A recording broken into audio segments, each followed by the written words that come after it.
Nice to see you all again. We're doing our second case report out. My name is Jacob. I have an epidemiology background.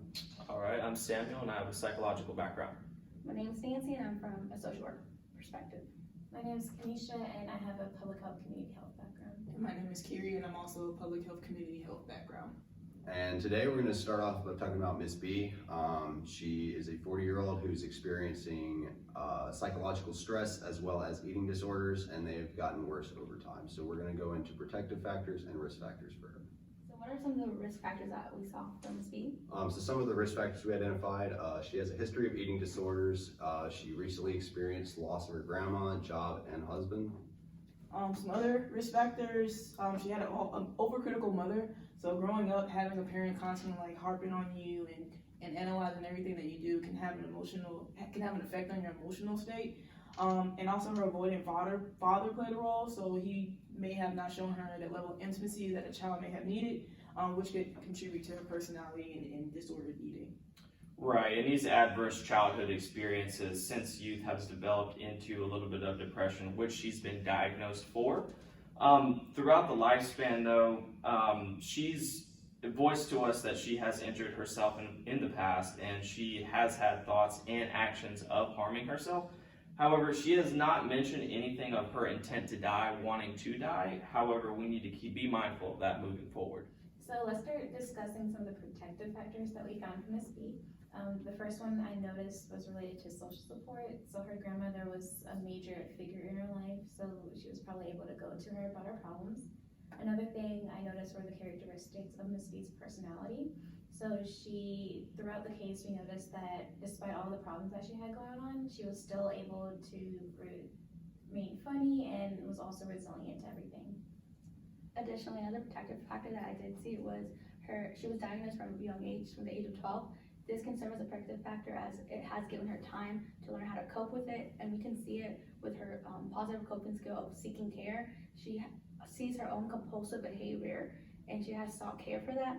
Additionally, even though she is from the Catholic religion, this faith has also helped her as a protective factor. So from a psychological approach, one thing that I did notice during the case is that she has a lot of diagnoses. So from bipolar to mood disorders to schizophrenia, all of these things, she has a diagnosis for, but she has not voiced to us that she's actually gotten treatment, i.e. medications for these things. So in my personal approach, she absolutely needs to see a psychiatrist as soon as possible. Because of all these diagnoses, there are so many medications that can help her, and just these things can serve as aids for her. They can serve as tools along with other things that we'll also discuss to help further her along, to help her live a better life. So two of these things that I identified were selective serotonin reuptake inhibitors for the depression. These are huge. They are scientifically proven to help lift and not cure, but seriously help things like suicidal ideation and depression. Also for bipolar and borderline personality, which she also has a diagnosis for, there are antipsychotic medications for these, which I researched, and two that would be possible for her would be olanzapine and lamotrigine.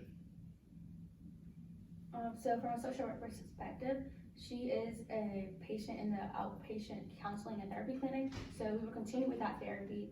Additionally, even though she is there because of her various diagnoses, we have to address the CAL, which is the crisis of the week. This can include the death of her grandmother, her unemployment, and the infidelity of her husband. We cannot just ignore these problems, so we have to address it. Additionally, with her diagnosis, so to address the CAL, we would have to offer relevant information such as grief counseling or any workshops that could possibly help her with her unemployment or any other resources in the community. Additionally, we would focus on the stress perspective. We mentioned earlier that she is really resilient, and we would try to emphasize on that so it doesn't affect her negatively. From an epi background, I would recommend her engage in some sort of evidence-based method for controlling her symptoms, like cognitive behavioral therapy. This has been shown to help deal with symptoms from depression, anxiety, OCD, eating disorders, and so forth. And from a community health perspective, I recommend using behavior change theory as a way to help Miss B. And particularly using the trans-theoretical model and the 6 stages of change to help her cope and have healthy behaviors, and also to help her connect to resources that can get her through each stage of change. So for example, with her binge eating, making her aware that binge eating is a problem can get her from the pre-contemplation to the contemplation stage of trans-theoretical model.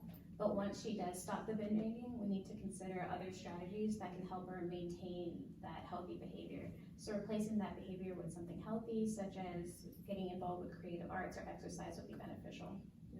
And also from the public health perspective, so public health has 10 essential services, and one of them is linking to and providing care. So we could probably get in contact with the National Eating Disorder Association, who may be able to link her to specialists to help with the disordered eating. So this organization, they're basically devoted to preventing disordered eating, and they provide treatment referrals for their clients and their patients. And they also provide education and understanding of eating disorders, weight, and body image. So this may also help Ms. B in this situation. And that also just flows into like the public health education.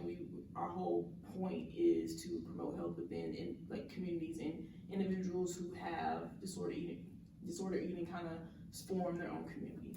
Also with public health linking to and providing care, we can probably link her up with a nutritionist that could help her deal with the issues that she's facing as far as like the disorder eating, finding better alternatives, and help her build that structure and reinforce better eating habits for her.